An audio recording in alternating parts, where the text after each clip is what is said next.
Bonjour à tous, ça me fait très, très plaisir de pouvoir partager, cette, présentation, ces travaux aujourd'hui avec vous. Je suis professeure adjointe à l'École de santé publique de l'Université de Montréal. Je suis chercheuse au Centre de recherche en santé publique, le CRESP, mais je suis aussi chercheuse au Centre interuniversitaire de recherche en analyse des organisations, le CIRANO, qui a, par ailleurs, financé ce projet que j'ai mené, on va dire il y a quelques années maintenant, vous allez pouvoir le constater. Et je l'ai présenté par ailleurs, lors d'un événement Cyrano Hercuspal au mois de mai dernier. Donc pour ceux qui ont déjà vu la conférence, je m'excuse en avance, ce sera probablement la même chose pour vous. Alors, hop, maintenant ça marche plus. Ah si, c'est bon. Donc avant de commencer, quoi que ce soit, je veux simplement, indiquer que, ces travaux ont été faits dans le cadre d'un partenariat institutionnel entre l'ESPOM et l'INES entre 2019 et 2021. Ce qui m'a en fait permis d'accéder aux données clinico-administratives anonymisées et jumelées pour des projets qui sont, labellés comme prioritaires à l'INES. La fin de vie, les trajectoires complexes étant des priorités stratégiques, j'ai pu travailler, sur ce projet. Le projet a été approuvé d'un point de vue, éthique par, le comité de l'UDM et donc il a été financé, par le Cyrano en 2020. Donc c'est pour ça que je vous disais que ça remonte à quelques années maintenant. Donc, tous les travaux que je vais vous présenter, en fait, font partie de ma programmation de recherche dans son ensemble, qui a pour but de décrire, modéliser et prédire les trajectoires d'utilisation des services de santé des personnes en fin de vie. Pour modéliser et prédire, c'est important de pouvoir décrire. C'est pour ça qu'on avait d'abord commencé par ce rapport. Donc le rapport que les travaux que je vais vous présenter ont été tous publiés dans le rapport Cyrano, qui est disponible sur le site internet, qui a été publié en 2024. Puis il y a des articles qui y sont associés, mais j'en reparlerai à la fin de cette présentation. Donc, dans un contexte que vous connaissez tous, je pense, de vieillissement de la population avec une prédiction de plus de 25 de la population qui serait âgée de 65 ans et plus en d'ici 2031 et avec toutes les problématiques de l'augmentation de la prévalence des maladies chroniques multiples et des maladies associées au vieillissement, on s'intéresse beaucoup à l'utilisation des services de ces personnes, notamment en fin de vie, considérant que la fin de vie peut être une période assez critique, qui peut être considérée, de plusieurs mois à plusieurs années selon le type, de maladie ou d'affection des personnes et que généralement on observe une utilisation accrue des services de santé, notamment vers les derniers mois. C'est d'ailleurs pour ça que c'est souvent les derniers mois qui sont étudiés, dans la littérature. On a aussi, identifié dans la littérature que les coûts et les soins de santé de services sociaux augmentent, même si c'est pas simplement durant la dernière année de vie, mais augmentent avec l'âge. Puisqu'on observe, des coûts qui passent de, environ 7 000 pour les 65-69 ans à plus de 20 000 pour les 80 ans et plus. Donc dans tout ce contexte-là, c'est quand même important de pouvoir, nous, au Québec, savoir ce qu'il en est. Donc c'était un peu l'objectif de ce projet, c'était vraiment de décrire l'utilisation des services de santé et services sociaux durant la dernière année de vie des personnes qui sont décédées au Québec entre 2014 et 2018. Puis ça, on a voulu le faire de plusieurs façons. On a voulu décrire l'utilisation, mais on a voulu aussi calculer le coût individuel moyen à l'année de ces individus. Regarder si ce coût individuel, en fait, variait aussi selon les trimestres avant l'approche, du décès. Donc faire vraiment un coût individuel trimestriel pour voir s'il y avait une intensification des services et des coûts. Mais on a aussi regardé, puisqu'on avait, plusieurs années de données, on a regardé aussi si le coût en lui-même évoluait au fur et à mesure des années financière, pas basée sur les individus, l'utilisation des services, mais vraiment est-ce que le coût en lui-même augmente? Toutes ces analyses ont été faites selon différents angles. Il y a plus de 70 pages dans ce rapport, donc vous pourrez trouver plein d'informations sur tous ces éléments-là selon les services, l'âge, le sexe, la cause de décès et les régions socio-sanitaires. Donc notre devis, c'était tout d'abord de regarder les personnes qui étaient décédées entre le 1er avril 2014 et le 31 mars 2018, qui étaient les données dont nous disposions à l'époque. Donc le point d'inclusion était le décès et nous avons décidé donc de revenir 1 an en arrière pour considérer l'ensemble de l'utilisation des services de santé et services sociaux durant toute l'année précédant le décès. On a voulu faire toute l'année afin d'augmenter notre visibilité et pas faire uniquement les 3 derniers mois comme dans certaines analyses, mais il était aussi difficile de remonter plus loin et faire 2 ans, avant le décès pour inclure, par exemple, toutes les maladies neurodégénératives qui prennent beaucoup plus de temps qu'une seule année, tout simplement parce que l'inclusion des bases de données, ne pouvait être faite avant 2013 pour certaines, notamment les soins à domicile qui sont justement les soins les plus utilisés pour cette population-là. Donc on a dû se cantonner aux 2013-2018. On a mis un âge au décès, qui était de 66 ans en fait, puisque comme on revenait 1 an en arrière, on voulait s'assurer que grâce à l'assurance universelle du Québec, les personnes pouvaient majoritairement utiliser plus souvent les services publics que les services privés. Donc 66 moins 1 an de suivi, ça faisait 65, qui tombait donc dans le point de départ de l'assurance universelle. Donc on a fait ça pour tous nos individus de la cohorte, comme, schématisé ici, pour l'ensemble de la province. Donc, en termes de sources de données, on a, utilisé de nombreuses bases de données qui ont toutes été ensuite jumelées ensemble. Donc, on avait le fichier d'inscription des personnes assurées qui nous ont permis de caractériser nos patients. On a utilisé aussi le registre des décès qui nous a permis d'avoir la date exacte du décès, parce que c'est quand même important quand on regarde la fin de vie d'avoir la vraie date exacte. Pour les services de santé, services sociaux, on avait tout ce qui concernait les consultations médicales avec des médecins omnipraticiens et des spécialistes, les hospitalisations, les visites à l'urgence, les interventions qui étaient effectuées par les centres locaux de services communautaires, les CLSC. Et également, on a pu extraire en fait les données sur les séjours en CHSLD, donc les centres d'hébergement de soins de longue durée. Il manque un petit bout dans la phrase, je m'en excuse. Pour les coûts, on a été les chercher dans les banques de données clinico-administratives lorsqu'elles étaient disponibles. Sinon, on a aussi été les chercher dans les rapports financiers de chaque établissement, pour chaque année et chaque année, chaque établissement et également dans certaines réponses à l'opposition pour aller chercher, les coûts, par exemple, d'une journée d'hébergement en soins de longue durée qui ne se trouvait pas ailleurs, par exemple. Donc en termes de préparation et d'analyse de données, je vais passer rapidement, mais vous imaginez qu'il y a eu un gros, gros travail pour jumeler toutes ces données-là pour un si grand nombre de patients. Ce qui est important de noter, c'est qu'on a voulu utiliser une classification des patients selon leur cause de décès afin de pouvoir, proposer des résultats qui étaient comparables à ceux qui étaient sortis par l'INSPQ et l'INES qui utilisent justement cette classification qui est basée en fait sur l'article de Lounet et al. Et donc, l'INSPQ proposait une certaine Heu, correspondance entre, ces classes-là, donc les maladies terminales, l'insuffisance organique, les fragilités physiques ou cognitives et tout ce qui était autre, puis inconnu. Et donc, l'INSPQ avait proposé une correspondance des codes SIM-10, donc de la classification internationale des maladies, 10e édition que l'on trouve dans les bases de données clinico-administratives, qui nous ont donc permis d'attribuer une cause de décès à chacun de nos individus basée sur le code SIM-10 qui était présent dans le registre des décès. En termes d'utilisation des services, on a dû, identifier les séjours en CHSLD uniquement par les dates parce qu'il n'y a pas de base de données spécialement pour les CHSLD. Donc c'est, grâce à des plans de médicaments et d'hébergement qu'on est capable d'aller chercher, cette information-là. Ça me fera plaisir d'en reparler avec vous si vous avez des questions.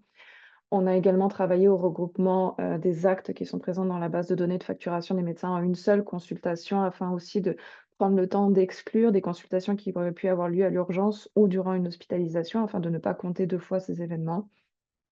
On a aussi décidé de classer les services CLSC de santé et sociaux d'un bord pour essayer de distinguer les différents services qui sont proposés, par ces centres.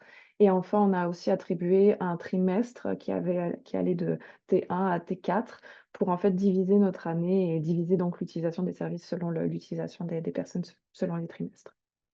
En termes de coûts, on a dû attribuer un coût, à chaque service et pour chaque, type de service, en fait, on a dû avoir différentes stratégies.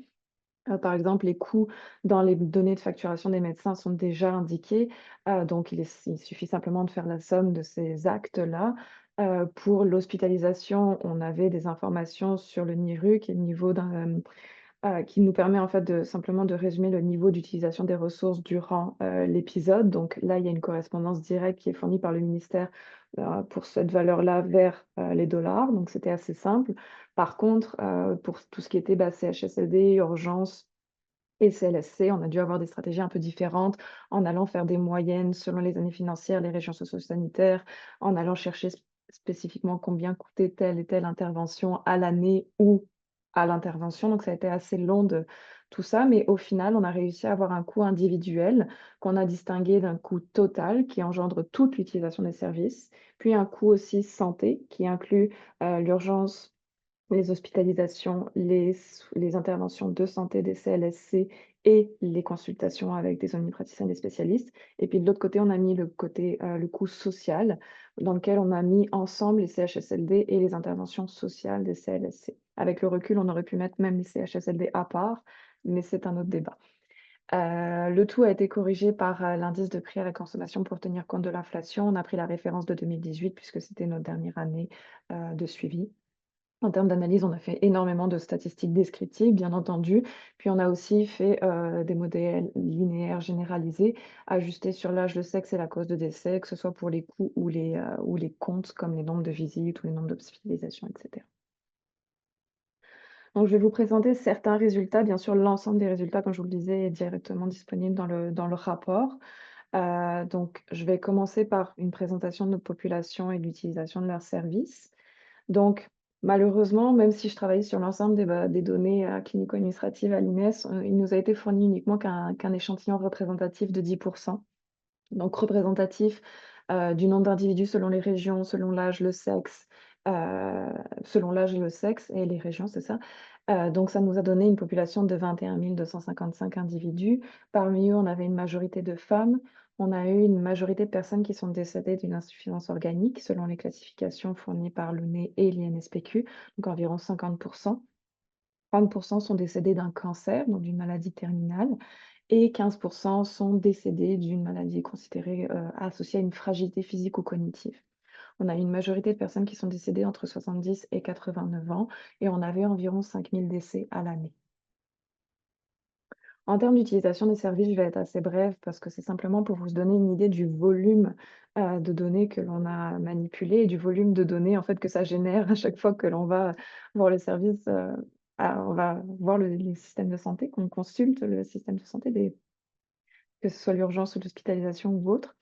Donc, ce qu'on a constaté, en fait, c'est que, près de 95 de nos individus ont consulté soit un omnipraticien, soit un spécialiste, que 82 d'entre eux ont été à l'urgence au moins une fois, 72 hospitalisés. Par contre, on n'avait que 27 des personnes qui étaient, hébergées en CHSLD, ce qui peut être une bonne chose et un peu moins de 70 de personnes qui ont bénéficié d'interventions des CLSC. Donc pour vous donner une idée, l'ensemble de toutes ces informations, une fois que ça a été nettoyé, qu'on a exclu tout ce qu'on avait besoin d'exclure ou sélectionné ce qu'on avait besoin de sélectionner, ça représentait plus d'1 million d'observations, donc près d'1,4 million observations, lignes, d'événements de santé pour ces 21 255 individus. Donc, en termes de résultats, là, je vais simplement vous présenter les résultats obtenus avec les modèles de régression pour aller directement au but. Donc, ce sont des graphiques qui présentent en fait la prédiction une fois qu'on utilise tous les coefficients des modèles et qu'on les met en pratique. Bah, voilà, ce sont simplement les nombres prédits, par exemple, des visites à l'urgence selon ici la maladie, l'âge et le sexe. Donc, brièvement, 82 des personnes ont visité l'urgence au moins une fois. Ce qui est intéressant de noter, c'est que 30 de leurs premières visites se sont passées durant le dernier trimestre de vie. C'est-à-dire que pour 30 des 30 de toutes les visites qu'on a se sont passées uniquement durant les 3 derniers mois de vie, quand on considère l'année entière. Ce qui était intéressant de noter aussi, c'est que le nombre de visites diminuait avec l'âge. Ce qu'on a vu aussi, c'est que la durée augmentait avec l'âge, par contre. Et que tous les individus qui sont décédés d'une fragilité physique ou cognitive visitaient moins l'urgence que ceux décédés d'une maladie terminale ou d'une insuffisance organique. Quand on regardait les hospitalisations, on a vu un petit peu les mêmes tendances. Cette fois-ci, c'était 72 des personnes qui avaient un séjour au moins. On avait pareil un tiers, de ces séjours qui avaient lieu durant le dernier trimestre de vie. De la même manière, les personnes décédées d'une fragilité physique ou cognitive séjournaient moins souvent que ceux décédés d'une maladie terminale ou d'une insuffisance organique. Puis on a aussi noté que ceux qui sont décédés d'une insuffisance organique présentaient le plus d'admissions en termes de volume. En termes de consultation médicale, on a fait attention à séparer, tout ce qui était omnipraticien et spécialiste parce qu'on s'est rendu compte qu'il y avait vraiment une différence d'utilisation de ces 2 types de professionnels, ce qui est pas vraiment, une surprise. Mais donc comme je vous le disais, 95 de la cohorte a consulté au moins un professionnel de la santé, donc que ce soit un omnipraticien ou un spécialiste. Il faut savoir que c'était 44 fait qu'avec un omnipraticien. Ce qui est intéressant, c'est qu'on voit une tendance inverse, c'est que 74 de la cohorte, pardon, a consulté dès le premier trimestre de suivi, donc c'est pas à la fin, c'est vraiment dès le début de l'année de suivi. Que les personnes qui visitaient les omnipraticiens étaient plutôt des personnes âgées de 80-89 ans avec une fragilité physique ou cognitive, tandis que ceux qui visitaient, qui allaient rencontrer des spécialistes étaient plus jeunes, un petit peu plus jeunes, 70 à 79 ans. Majoritairement des hommes et souvent atteints d'une maladie terminale.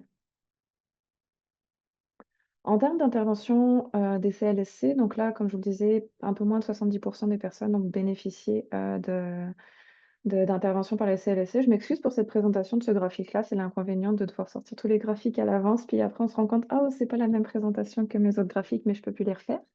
Donc c'est la même chose, c'est juste présenté un petit peu différemment. Mais donc, de ce côté-là aussi, on a 41 des personnes qui ont été suivies dès le premier trimestre. Donc, j'imagine que vous avez compris que comme on avait une année de suivi, ça ne veut pas dire que le début du suivi commence cette année-là. Ça pu être lancé avant par les CLSC. C'est simplement que nous, on le capte dès le premier trimestre de suivi.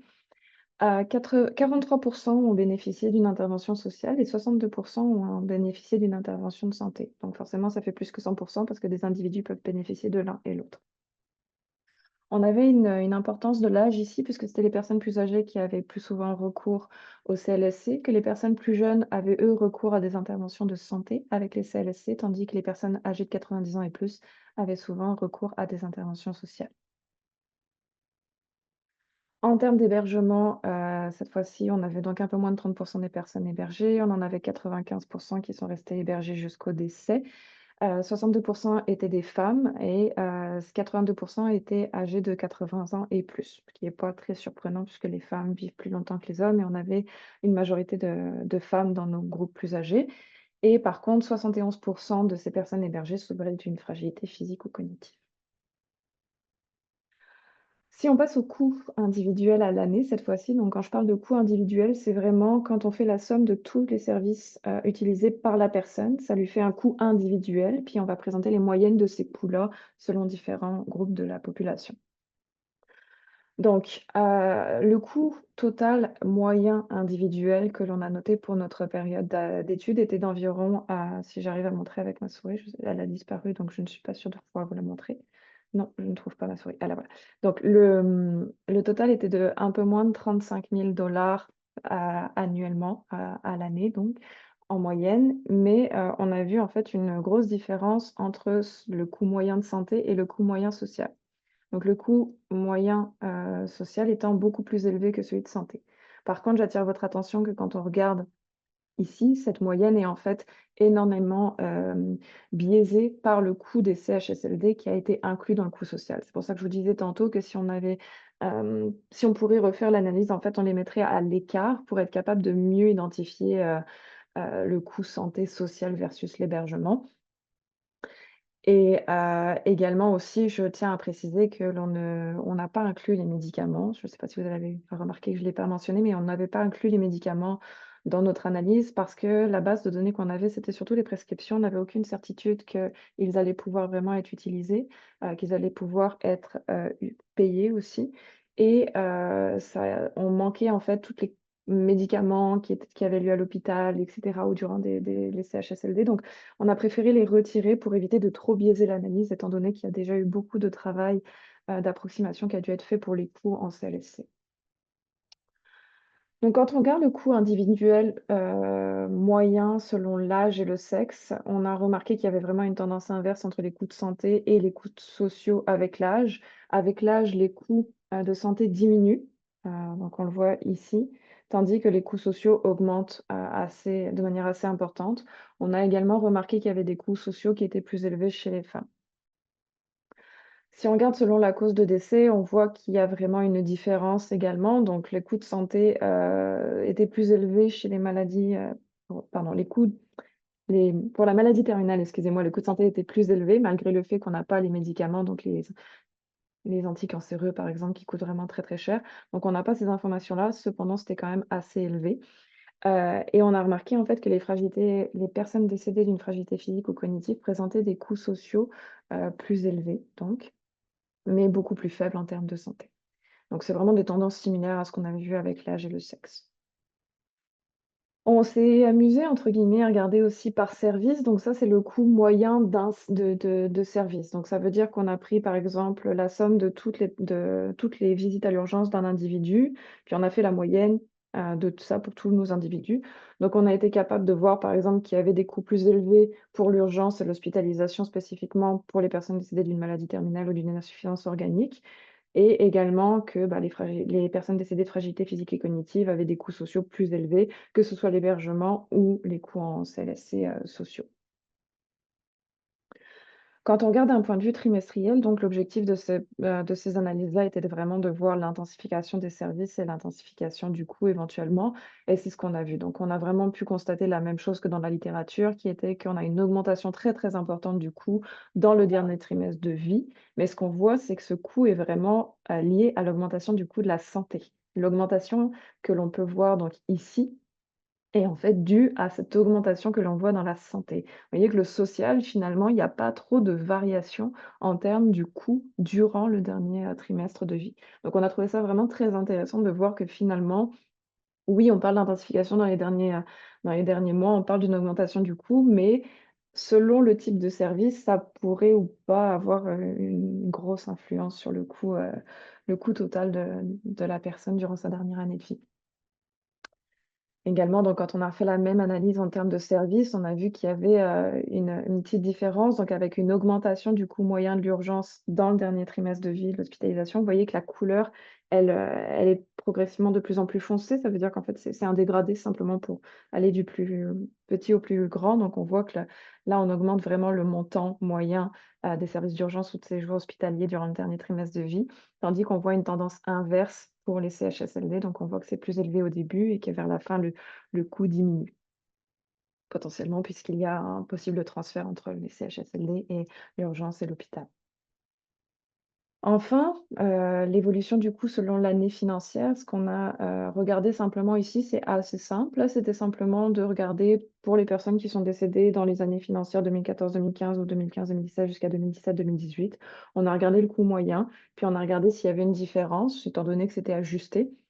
On a remarqué une légère hausse, mais qui est pas vraiment, très significative. Puis il y avait pas de différence marquée selon l'âge ou le sexe ou même selon la cause de décès.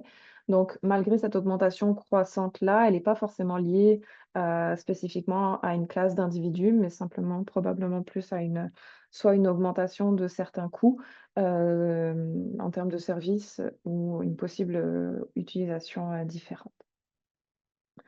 Donc pour conclure, je ne sais pas du tout en termes de timing, oui, pour conclure, donc on a vu une différence d'utilisation de services selon l'âge, le sexe et la cause de décès, ce qui n'est pas très surprenant considérant la littérature, mais c'était rassurant de pouvoir le voir avec nos données. Donc en majorité, on avait quand même un recours à l'urgence, une hospitalisation, des consultations. C'était plus souvent des hommes atteints d'une maladie terminale qui le faisaient.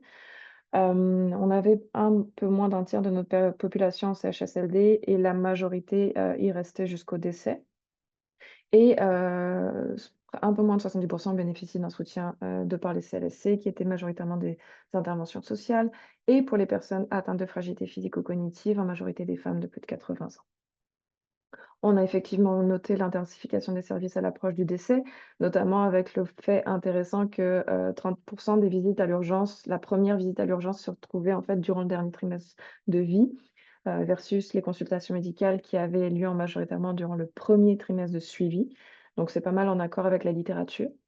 En termes de coût, on avait un coût moyen de 35 000 qui pouvait être comparable à certaines études, notamment en Ontario, qui dataient de 2015.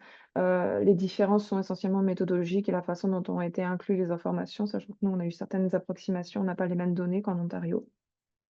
Également, il y avait eu une analyse un peu plus globale qui avait été faite qui montrait, une variation assez importante de 9 000 à 21 000 pour différents pays. Donc, vous voyez qu'on est quand même un petit peu au-dessus, de notre part, mais je vous rappelle que c'était en majoritairement lié aussi au coût en CHSLD. On a vu une augmentation du coût dans le dernier trimestre, donc on passait vraiment d'une grosse augmentation de près de 10 000 donc c'est similaire aussi à la littérature pour l'intensification et l'augmentation durant les 120 derniers jours de vie, donc le dernier trimestre. Et enfin, on a vu une diminution vraiment des coûts, des services sociaux entre le premier et dernier trimestre. Donc on a une tendance inverse aussi de ces coûts sociaux avec l'âge. Donc c'était intéressant de voir que finalement, quand les interventions CLSC baissaient, hem, on avait aussi une augmentation du côté des urgences et de l'hospitalisation. Donc c'est tous des éléments qui peuvent être intéressants à discuter, que d'ailleurs nous avons discuté, lors de la présentation de ces résultats et de la table ronde avec, la vice-présidente à la commission des soins de fin de vie et différents panélistes, des CLSC, donc c'était des choses très intéressantes à discuter, sur justement ce que ça nous amène à penser à ces différents résultats. Donc, en termes de force pour l'étude, bah, on avait quand même un échantillon représentatif malgré le fait que pour moi, c'était un petit échantillon, parce que j'aurais aimé avoir un échantillon populationnel. On a pu inclure un certain nombre de maladies. C'est basé sur des données clinico-administratives provinciales, donc on est quand même assez certain d'avoir la majorité de l'utilisation des services de santé des personnes, surtout à cette époque où c'était quand même pré-covid, donc moins de consultations en privé, si on peut, dire ça comme ça. Également, on a intégré le coût directement quand possible, donc ça c'est quand même une force. Puis on avait, le soutien de l'INES qui avait une grosse expertise en base de données qui a pu compléter la mienne. Oh, ça excusez-moi pour le petit switch. Et en termes de limites, par contre, bah, comme tout le monde le sait, ce sont des données qui sont collectées pour de la facturation, de la performance, donc forcément, elles ne sont pas collectées à des fins de recherche. On n'a pas forcément le même contrôle sur certaines variables. Également, on n'avait pas forcément de données certaines sur les CHSLD puisque il n'y a pas de base de données, en fait, spécifique pour les CHSLD.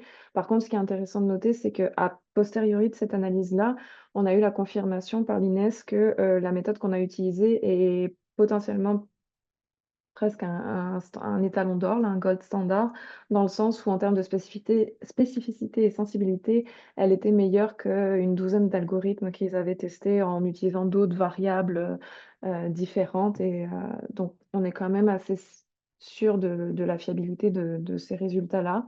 Par contre, on n'avait pas de données fiables sur les soins palliatifs et ça, c'est mon grand désarroi. Hem, on a fait d'autres analyses par la suite dans d'autres projets où on a mis en évidence en fait que, il y avait un peu une confrontation des pratiques et du point de vue un peu légal administratif où en fait, les soins palliatifs ne sont pas forcément labellés comme des soins palliatifs, même s'ils en sont, notamment au niveau des CLSC. Ça forcément, ça a été une grosse limite de notre projet de recherche étant donné qu'on est sur la fin de vie, donc les soins palliatifs sont importants à prendre en considération et il est certain que dans les projets futurs, on apportera une attention particulière à cet élément-là. On a dû attribuer aussi de manière approximative les coûts, pour l'urgence, les CLSC et les CHSLD, malheureusement, puisque, quand je vous dis c'est approximatif, c'est que finalement, on avait le montant moyen d'une visite à l'urgence pour une année financière pour un établissement, mais selon la durée de la personne, selon les actes qui ont été posés, selon ce genre de choses, bah, on pourrait avoir une différence finalement, il y a une variabilité en fait qu'on ne prend pas en compte malheureusement dans ce calcul-là. De nouveau, on n'avait pas les données médicaments, puis ce sont des données pré-Covid, donc il serait intéressant de voir comment ça a évolué maintenant, après la Covid et après les différents changements, puis aussi après le virage qui a été annoncé vers les soins à domicile. Là, on a peut-être qu'on a des transitions un peu moins, f fortes entre l'urgence hospitalisation, et les CLSC en fin de vie. Si vous êtes intéressé, donc le rapport a été publié, c'est disponible sur le site du Cyrano. Il y a une version plus synthétique, on va dire ça, qui a été publiée aussi sur le site de Cyrano dans la rubrique perspective, qui est un petit peu plus digeste pour ceux qui veulent le regarder en quelques pages seulement. En termes d'articles scientifiques, donc on en a un qui a déjà été publié et 2 qui sont en révision ça me fera plaisir de toute façon de discuter avec vous si vous avez besoin de plus d'informations. Je tiens simplement à finir en remerciant, bah, l'INES qui nous a soutenus pour, toute l'expertise en données, le Cyrano qui a permis, le financement de ce projet et la publication du rapport, l'organisation de la dernière conférence, le Hercuspal bien entendu pour votre soutien à l'organisation de cette présente conférence et la conférence passée. Je remercie Erin Strumpf qui est ma, co-candidate, on va dire, sur la demande de financement et qui m'a beaucoup aidée avec son expertise, en données clinico-administratives et économie. Nos 2 auxiliaires de recherche qui avaient été recrutés à l'époque, Ferichté et Yulia. Et puis je veux aussi remercier chaleureusement Juliette, Alexandra et Jean-Frédéric qui sont de mon équipe et qui m'ont aidée, beaucoup à la présentation des résultats dans le rapport, des relectures intensives et l'écriture des articles. Et merci à vous pour votre attention.